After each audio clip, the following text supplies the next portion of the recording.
लोकसभा चुनाव 2024 को लेकर मायावती की पार्टी ने रणनीति बनाई कि वह अकेले चुनाव लड़ेंगे, लेकिन इस अकेले चुनाव लड़ने का फैसला कितना असरदार साबित होगा ये तो आने वाला वक्त ही बताएगा। लेकिन गौर करें, उनके इस फैसले में कुछ ऐसी कमियां थी जिसको तमाम विपक्षी पार्टियां तलाशती नजर आई कि अकेले चुनाव लड़ने का फैसला मायावती ने क्यों बनाया। एक तरफ ओबीसी, केसीआर ऐसी तमाम बड़ी पार्टियां हैं जो तीसरा मोर्चा बनाने की तैयारी में हैं।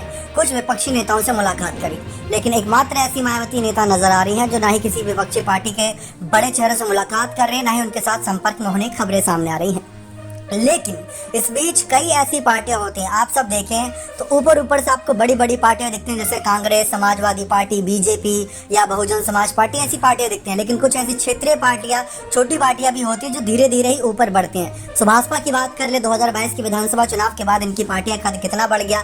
अपना दल सोनेलाल पार्टी का बात कर ले, अपना दल कमेरावादी की बात कर लें, या जनसत्ता दल राजा भैया की पार्टी की बात कर लें, तो ये सारी पार्टियां बहुत बड़ा असर डालती हैं, इम्पैक्ट डालती हैं। तो वही एक खेल हो सकता है कि मायावती इन्हीं छोटी पार्टियों को सहारा दें, यानी मायावती की अगर पार्टी के साथ कोई आकर साथ जुड़ना चाहता है एक विचारधारा के साथ या मायावती को पीएम फेस मानकर, तो शायद उनका स्वागत हो। ये तो पार्टी के नेतृत्व पर सब कुछ निर्भर करेगा। लेकिन मायावती फिलहाल किसी से मुलाकात करती नजर नहीं आ रही है, न ही कोई बड़े नेता से मुलाकात हुई है अभी तक, न ही किसी विपक्षी बैठक में शामिल हुई है, न ही किसी के साथ सीट शेयरिंग पर कोई इनका फैसला है, न ही अपने उम्मीदवार को लेकर अभी तक कोई ऐसी जानकारी दी गई। लेकिन हाँ, बैठ के कर रही है, उम्मीदवारों की सूची तैयार की जा रही है।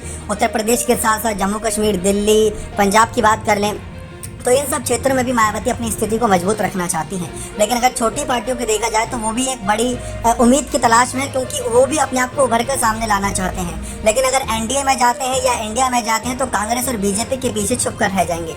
लेकिन अगर मायावती के साथ ये पार्टियां कुछ चली गई तो हो सकता है कि कल को वो भी उभर के सामने आ जाएं। जैसे सुभाषपा ने पहले अखिलेश यादव का साथ देना सही समझा, उससे पहले बीजेपी के साथ थे, लेकिन जब तक बीजेपी के साथ थे तब तक इतना उभर कर सामने नहीं आए। फिर अखिलेश की सपा के साथ कितना कुछ विवाद हुआ, फिर सामने आए। फिर अब भाजपा के साथ और ज्यादा खुलकर सामने आ रहे हैं। तो ऐसे में लोकसभा चुनाव से पहले अगर ये रणनीतियां बनती हैं तो ये कितनी असरदार होगी, कितनी बेकार होगी, ये तो आने वाला वक्त ही बताएगा। अब देखते हैं मायावती की पार्टी के साथ क्या छोटी पार्टी आती हैं या नहीं आती है, मायावती का क्या फैसला रहेगा इन सब पर। बने रहे चैनल के साथ। बहुत बहुत धन्यवाद।